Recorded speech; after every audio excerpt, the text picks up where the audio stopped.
Greetings, anime faithful. And welcome to the Otaku Way. I can't do this. And I'm Way. Yes, you can. Now, suck it up, be a man, and let's finish this bitch. Why?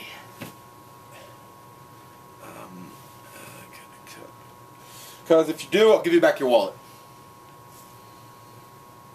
Fine, hand it over. When we're done. Just give it back already! Fine, but we're still finishing.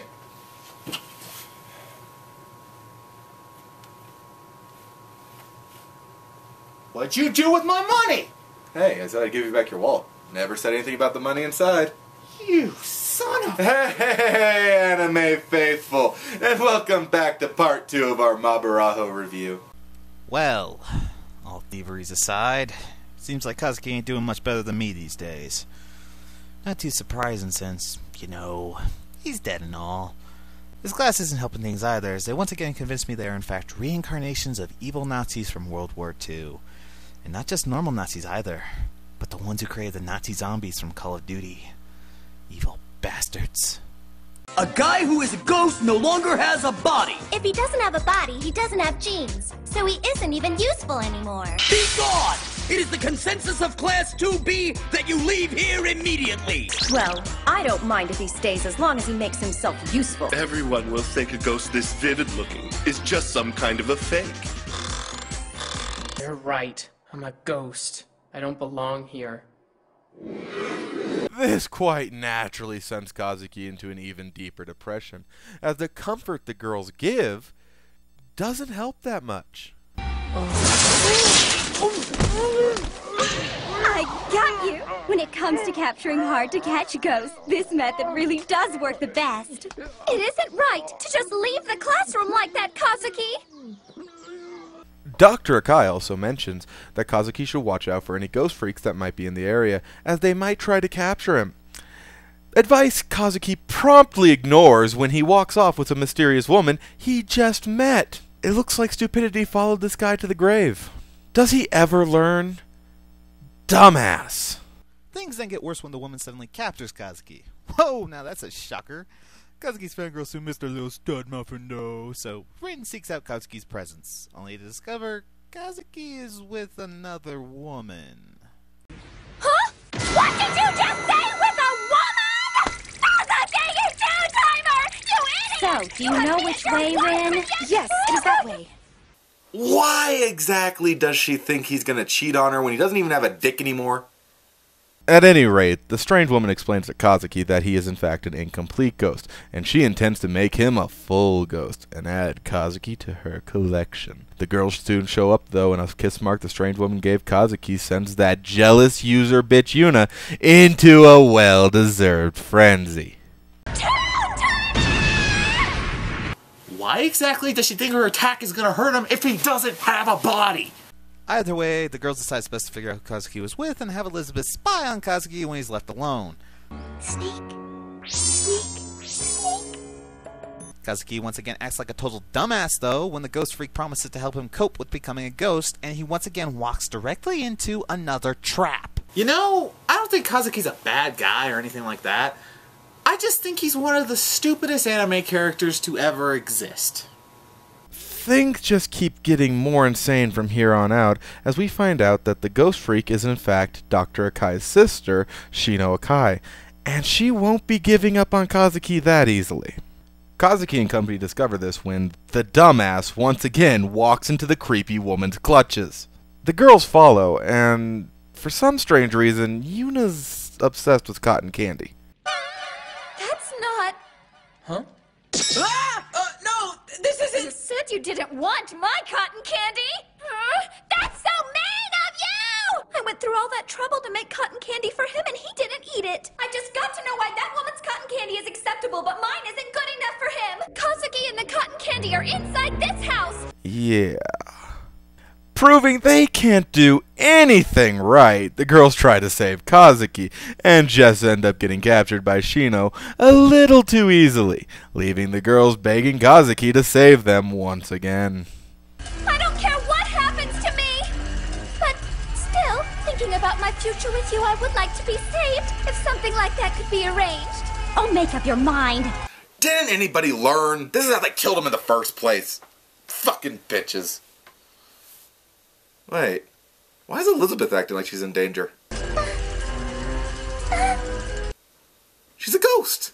Thankfully, Rin breaks in, completely covered in zombies, by the way, and saves the others, while Dr. Akai takes that crazy sister of his away, leaving the girls determined to restore Kazuki to his original body and begin the search for ways to make him whole. If you know what I mean. No real progress is made on their little plan, though, until the class's Kyoto field trip, when both Kazuki and the girls wind up getting caught in another one of Class 2B's evil money-making schemes, where another one of Kazuki's classmates, Sayumi Murasaki, is blackmailed into fighting Rin so that the class can get spectators to place bets on the victor. Madame, I'd like to place my bet, s'il vous plaît. Right? Please check your markers. Merci. Oh, c'est bon! This is one of the only action scenes in the entire series, and, well, it's actually done pretty good, even though it is a fan service catfight. But since it involves Rin, I'll let it slide. Except that now I just see so much detail I can't concentrate. You both look great, girls. It is good in the commercial sense of the word, but unfortunately they can't just stay still there forever. But thanks to Kuriko, there's no real conclusion to this fight, since she decides it's to be won by a foot race. And you'll never guess who actually wins. Who? Rin? No! The monks! Haven't you been watching? Desires, be gone! Desires, be gone! Desires, be gone! Things end quite wonderfully, however, as Kazuki's class is now left with a horrific debt. And everything just works out. Up and done, Ian! In the confusion caused at the finish line, Sayumi stole the Heart of Flutter poems back, then I snapped and went on a major rampage at the racetrack! Things suddenly change, however, when Yamase appears on the scene, and both the girls and Yamase show they're quite literally attracted to Kazuki. Shikimori is completely covered in women. But for some reason, I'm not at all envious. I am. Girls would do that for me if I was a ghost. Things heat up when the girls try to determine why their strange sensation occurred, and determine the phenomenon only takes effect when they're all together. And with the mystery solved, they decide to compare breast sizes. Do we have a clip? Afraid not. But Kuriko, you certainly are big. No. Well, yes. But Kamishiro's are pretty big too. Is there no God?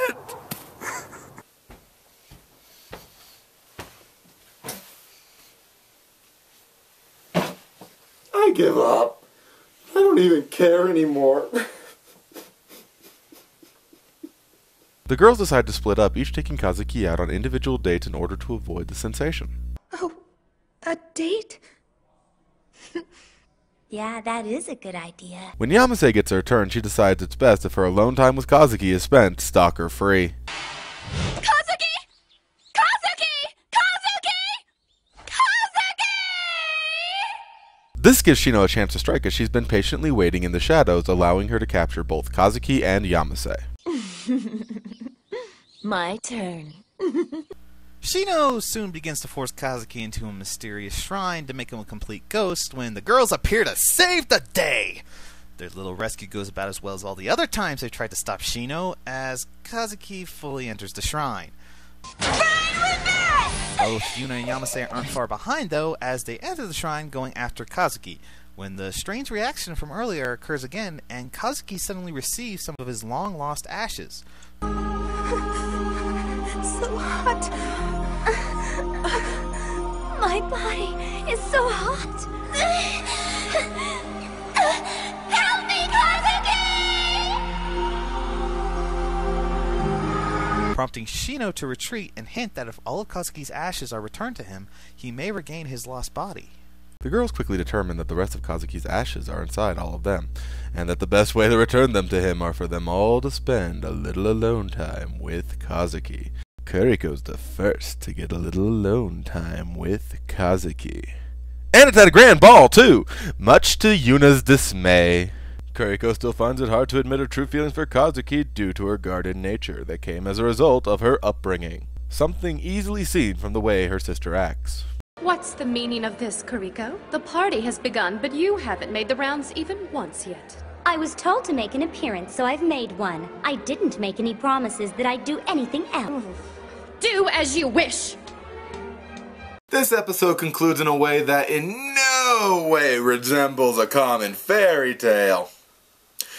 Cinderella! Cinderella! Cinderella. As Kuriko finally admits her feelings for Kazuki in a surprisingly heartwarming moment, and returns her share of his ashes to him.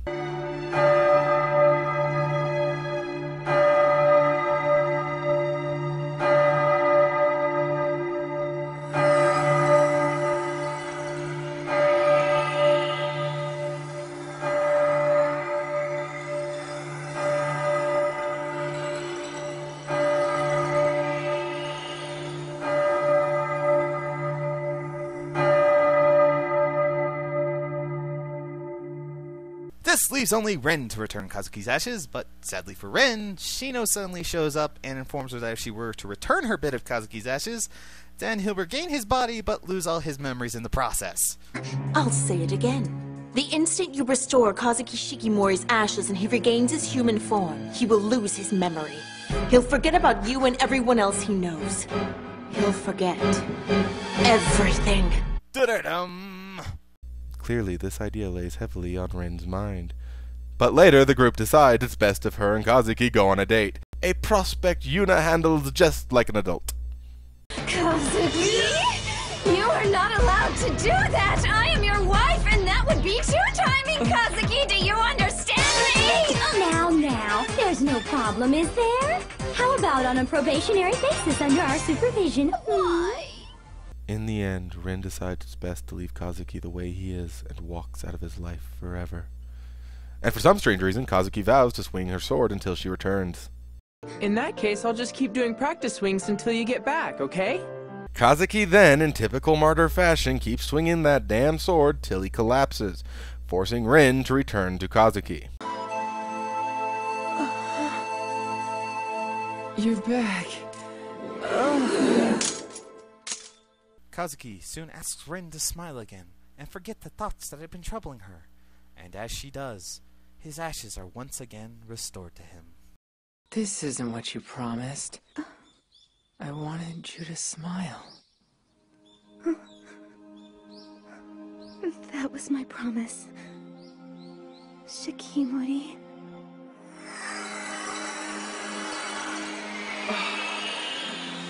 Ashes.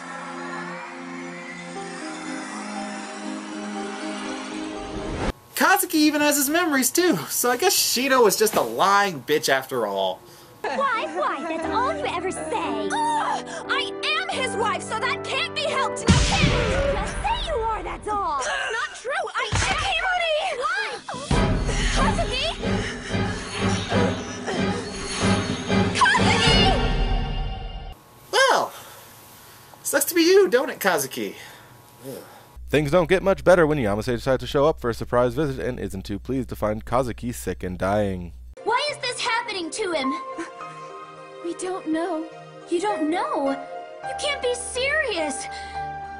Kazuki, please wake up. Kazuki!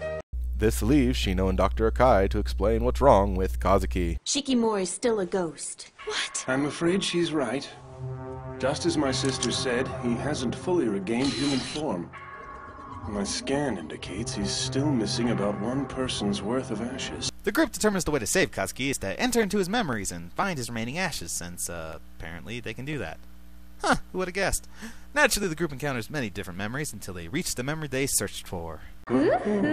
It's a Miyama family recipe. Magic amplifying soba. It's almost done. Kazuki? Well now, looking pretty good there, Yuna. What is wrong, Shikimori? On your feet! Easier said than done. world is that horrible pervert thinking about? Definitely a teenaged boy. Kazuki, rinse my... Well, why not? It's not like he was against it. Finally. I knew you were a man, Kazuki. I always knew. The real memory they've been searching for actually reveals to the group that when they were children, Kazuki didn't just make it snow for Yuna, but also Yamasei, and that the remaining ashes are inside Yuna and Yamasei.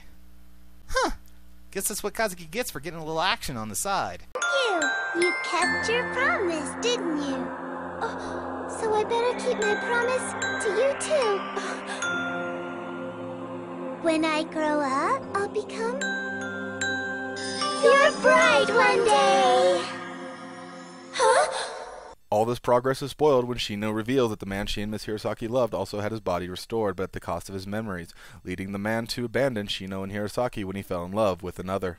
Plus, the douchebag that abandoned them was probably Kazuki in a past life. They really don't take the time to explain it all that well, but they hint at it so much they might as well just come out and said it.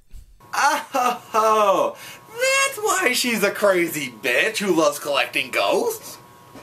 She's just pining for the love that she lost, oh, so many years ago. Wait, I'm confused.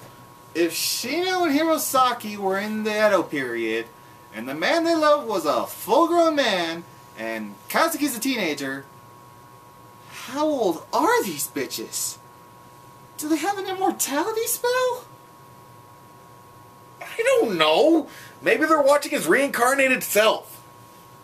But they knew him hundreds of years ago. Have they been peeking at him since he was a kid? Have they been following him every time he was reincarnated? And more importantly, every life he lived, did he have a harem of chicks trying to fuck him? Oh, God! How many times did he die from STDs? More importantly, did they ever watch him when he's in the shower? What's wrong with these damn Shota bitches? Once Yamasei realizes that Kazuki might lose his memory, she decides she'd rather keep Kazuki as a ghost forever than end up an old ghost-collecting spinster like Shino. So as expected, she runs away, taking Kazuki's ashes with her, placing the blame for Kazuki's death on the bitches who quite literally bled him dry. You know, I'm honestly surprised he made it as long as he did. While the bitches bicker outside over Kazuki staying a ghost or regaining his body, Dr. Akai takes it upon himself to hold off Kazuki's transformation. And after some more talk, even Shino decides to help Kazuki.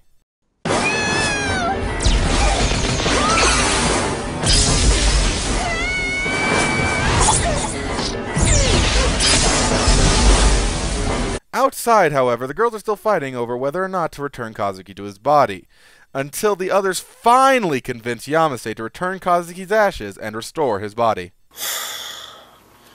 They really don't give a damn about Kazuki at all, do they? Next, we see the following day as a new and improved Kazuki with all his memories enjoys being human again. We see him sleeping in as usual, greeting the manager as usual.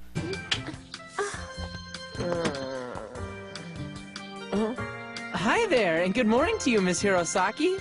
Good morning to you too, Mr. Shikimori. Eating one of Friend's death meals as usual. Well, how is it? Horrible. Oh, I see. The lunch is horrible. Even getting raped by Kuriko as usual. Vicky, I've taken quite a lot of detours to get here, but today I'm finally going to take a heaping helping of your genes. But Kuriko, doing something like that at school is not really Come on now, it gets you more turned on, doesn't it, Kazuki? Brings a tear to my eye. Hey, wait a second. How is he doing all this at the same time again? Man, this is irritating! Just how many of you are there? It's like cockroaches. If you see one, there's probably 100. First you were a ghost, and now you become Team Shikimori. What is with you, man? It's no big deal. That wasn't a compliment.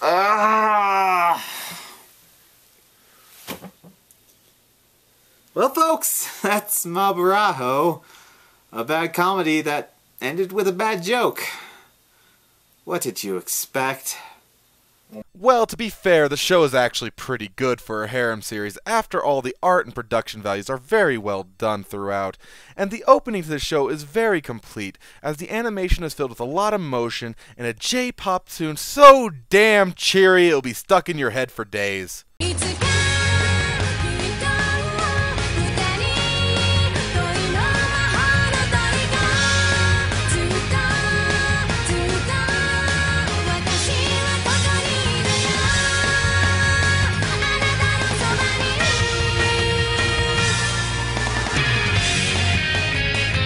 Perhaps the biggest fault of this series is its comedy, with humor that just comes off as corny.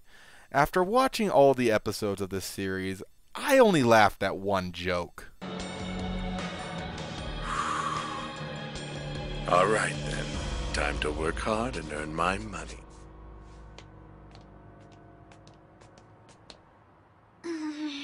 You rotten. I see. So that is how things are. That's just horrible. Really? You're supposed to throw cigarettes in ashtrays!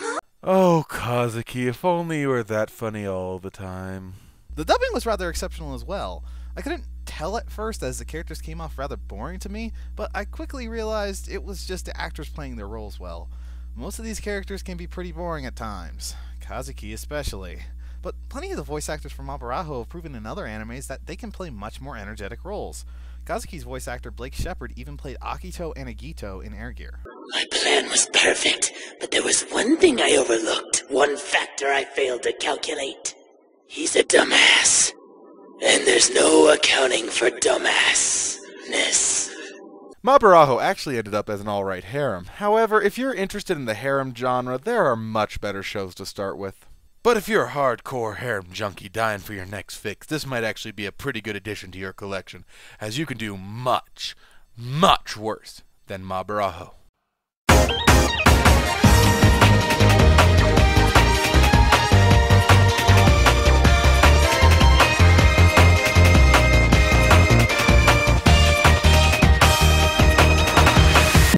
Hey, Wei. Yeah? We have many more bad harems in store for us, don't we? You have no idea.